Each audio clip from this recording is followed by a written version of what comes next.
Welcome back mga ropa, kwentuhan muna tayo. Pag-usapan natin ngayon ang panibagong game ng Lakers at ito ay kontra sa kupunan ng Detroit Pistons. Ngayon mga ropa, coming into this game, sobrang init ng kupunan ng Los Angeles Lakers. Meron silang 3 wins at hinahanap sana nila ang kanilang pang-apat na sunod-sunod na panalo dito kontra sa kupunan ng Detroit. Yun nga lang mga ropa, hinadlangan sila ng Detroit Pistons dito at sa pangalawang sunod na beses ngayong season, dinalo sila ng Detroit Pistons. Tumatagindeng na monster triple-double nga tinala ni LBJ dito sa game na to. 28 points, 11 rebounds sa together with 11 assists, pero hindi pa rin yun enough para talunin ang Lakers sa kupunan ng Detroit. Ngayon mga ropa, ito ang game analysis at breakdown. Los Angeles Lakers versus sa kupunan ng Detroit Pistons. Simulan na natin to. Okay, game. Ito muna tayo sa starting five na ginamit ni Coach JJ Redick dito sa game na to mga ropa. Starting point guard, syempre mga ropa, as usual, Austin Reeves. Shooting guard dito si Max Christie. At ang kanyang mga forwards dito mga ropa, LBJ at Rui Hachimura. At ang starting center dito ay si Anthony Davis. At ang ginawang unang play dito ng kupunan ng Los Angeles Lakers mga ropa, ang gandang play nito. Nagpasapasaan lang sila dito sa may ibabaw, hand off ng bola. Hanggang magkaroon si Austin Reeves sa opportunity ng separation dito sa kanyang defender at nagkaroon siya ng pagkakataon dito para maka-teardrops dito sa may gitna. Dahil dyan sa play na yan mga ropa, easy 2 points agad para kay Austin Reeves dito para sa kupunan ng Lakers. Basket is good. Dito sa mga unang possession ng Lakers mga ropa, magandang ball movement agad ang pinapakita nila. At sa pagkakataon nga na to, nag-end up ang bola kay Anthony Davis. Dahil sa magandang ball movement ang pinakita nila dito sa play na to. At ang resulta niyan mga ropa, 3-pointer ni Anthony Davis, basket ang long range bomb, easy money. Actually mga ropa, dito sa game na to, dikitan lang talaga ang laban. At the same time, napakaganda din talaga ng laban na nangyari dito sa game na to. Hindi naman totally nadurog ang kupunan ng Los Angeles Lakers dito kontra sa kupunan ng Detroit Pistons. Dikitan lang din talaga ang naging laban. At actually mga ropa, nagkakabutas lang talaga ang kupunan ng Los Angeles Lakers sa depensa nila. Sa pagkakataon nga na to mga ropa, dumobble team ang kupunan ng Lakers dito sa may poste. Kaya nagkaroon ng opportunity dito ang kupunan ng Detroit Pistons para ma-open dito sa may 3-pointer. Hindi naman totally naka-close out dyan ang kupunan ng Lakers. Kaya ang tendency outcome nito mga ropa, open na open ang 3-pointer para sa kupunan ng Detroit Pistons. Pasok naman ang 3-pointer na yan sa may long range bomb.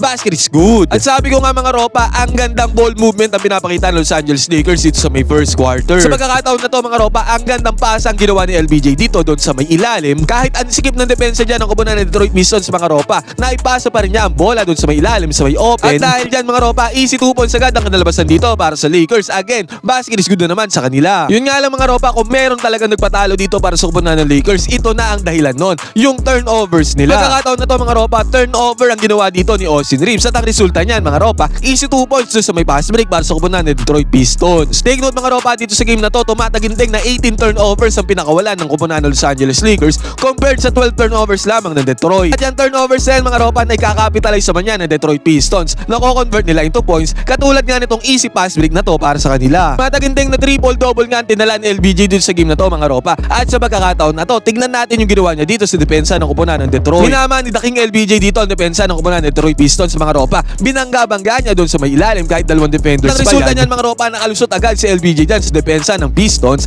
Sabay slam dunk, harap-harapan, walang nagawa sa kanya ang Detroit Pistons dito mga ropa. Yan nga yung sinasabi ko, nice direct at dapat laging gawin ni LBJ mga ropa, kasi napapansin ko pagka ginagawa niya yung mga ganyang move na binabartagul at binobomba niya yung depensa ng kupunan ng kalaban, nakakascore talaga si LBJ or minsan napapaul pa nga. At dahil tumataginteng na triple-double nga ang tinala ni LBJ dito, 28 points together with 11 rebounds at 11 assists. Sa pagkakataon na to mga ropa, dito sa may long range bomb 3-pointer na isirinan si LBJ dito sa may ibabaw. At ang resulta niyan, basket is good ang long range bomb dito para kay LBJ. Sabi ko nga mga ropa, tong game na to dikitan lang. At kayang-kaya talaga sana ipanalo ng Lakers to mga ropa dahil na nga rin sa performance na ginagawa ni LBJ. Yun nga lang talaga mga ropa, ang humad lang sa kanila dito ay yung kanilang turnovers. Kasi nga 18 turnovers ang tinala dito na kumuha ng Los Angeles Lakers. Itong turnover na to mga ropa ng Lakers sa pasa ni Cam Reddish ay nagresulta at nakapitalize ulit ng Detroit Pistons. Nagresulta yan dito sa may long range bomb, walang bantay yan. Pasok na naman ang tira dito ng kumuha ng Detroit Pistons dahil nga sa turnover na kinukumit ng Lakers. At sinundan pa yan ng another top of lucky 3-pointer na naman ng Detroit Pistons dito sa may first quarter. At bago matapos ang first quarter dito mga ropa, nakapukol pa si Fontacchio ng kanyang 3-pointer dito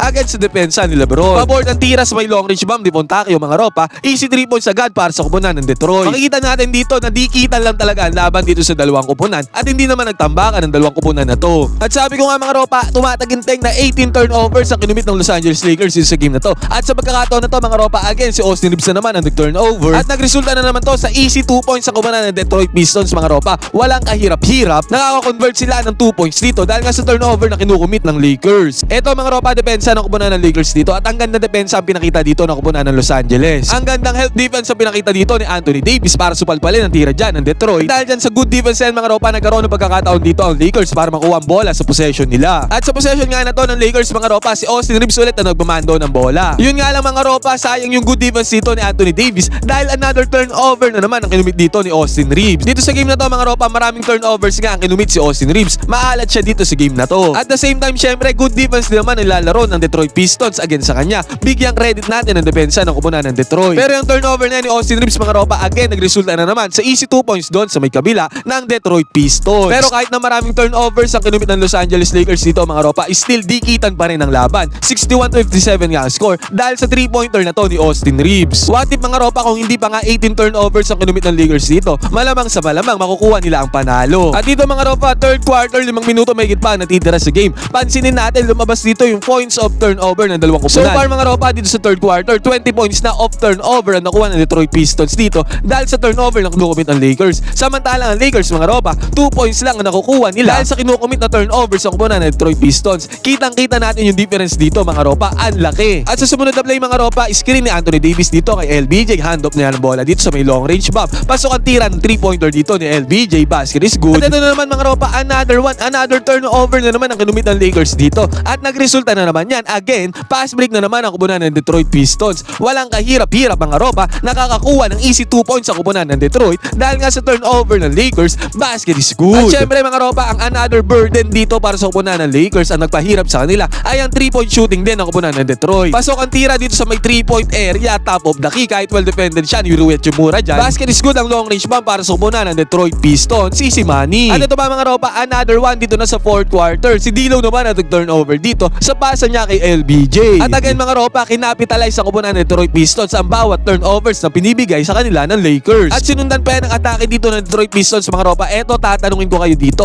traveling ba ang ginawa dito ng Detroit Pistons dito sa move na to? Kasi dyan sa move na yan mga ropa, nakakonvert sila ng easy 2 points. At the same time, traveling daw dapat ang tinawag dito ng referee. Dito na sa crunch time ng fourth quarter, lumayo sa score ang kupunan ng Detroit Pistons mga ropa. At sa pagkakataon na to, si Fontacchio na naman ang tumira doon sa may 3-pointer. Ang hirap na tira na to ni Fontacchio mga ropa sa may right side corner 3-pointer. Well defended siya dyan. At still, pasok pa rin ang tira na to ni Fontacchio. Basket is good, long range bomb, easy money. Sa pagkakataon na yan mga ropa, 113-103 na ang score. 4 na minuto may kita natitira dito sa game. Pero sa pagkakataon na to mga ropa, ang never say die spirit ni LBJ ay sumanib sa kanya. Nakakuha siya dito ng 2-pointer mga ropa sa penetration niya sa depensa ng Detroit Pistons. Basket is good para kay LBJ. At sumunod mga ropa, si Max Christie nakapukol ng 3-pointer doon sa may left side corner 3-pointer. Pasok ang tira na yan ni Max Christie, easy money. At sa senaryo na to mga ropa, humabol na nga ang kupunan ng Lakers. Again, si LBJ na naman ang tumirada dito para sa kupunan ng Los Angeles. Pasok na naman ang tira dito ni LBJ mga ropa, another one, basket is good na naman sa kanila. Bumababa na ang kalamangan dito ng Detroit. Naging 117-114 ang score mga ropa, 3 puntos na lang hawak na kalamangan dito ng Detroit Pistons at konting oras na lang natitira. Nakakuha nga ng magandang play dito si LBJ at si Anthony Davis mga ropa. Yun nga lang, mintes ang tira dito ni Anthony Davis at nagkaroon din sila ng pagkakataon dito na itabla ang score at mag-overtime. 117-114 nga ang score mga ropa, segundo na lang natitira dito sa game. Nag-set up ng play dito si Coach JJ Redick para makatira sa LBJ sa may 3-pointer. Yun nga lang mga ropa, ang pang-overtime na tira dito ni LBJ ay mintes. Sayang ang tira na to ni LBJ mga ropa, open na open pa naman. Kaya nagtapos ang score mga ropa, sayang na short ang comeback dito ng kupunan ni LBJ. 117-114. 3 puntos lang naging kalamangan dito ng Detroit Pistons. Napakagandang game mga ropa, dikitan lang na laban pero natalo pa rin sa uli ang kupunan ng Lakers. Ngayon mga ropa, ano masasabi nyo dito sa game na to ng kupunan ng Los Angeles Lakers kontra sa Detroit Pistons? Pwede kayo mag-comment dyan sa baba ng inyong opinion. Magkwentuhan tayo.